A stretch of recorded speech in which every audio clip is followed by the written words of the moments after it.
দাজ্জাল একা কখনোই বিশ্ব শাসন অথবা শোষণ করতে পারবে না। তার প্রয়োজন হবে সোলজার্স, পাওয়ার, আর এগুলোর প্রস্তুতি নিচ্ছে তারা। এখন প্রশ্ন থেকেই যায়, কিভাবে? তারা আমাদের দিয়েছে মিউজিক, যার মাধ্যমে ইমান ধীরে ধীরে ধ্বংস হচ্ছে।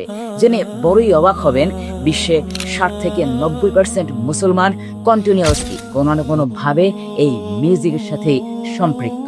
কিন্তু আল্লাহ রাব্বুল আলামিন সূরা রাদের 28 নম্বর আয়াতে বলে দিয়েছেন, জেনে রেখো আল্লাহর স্মরণেই অন্তরসঙ্গ প্রশান্ত হয়।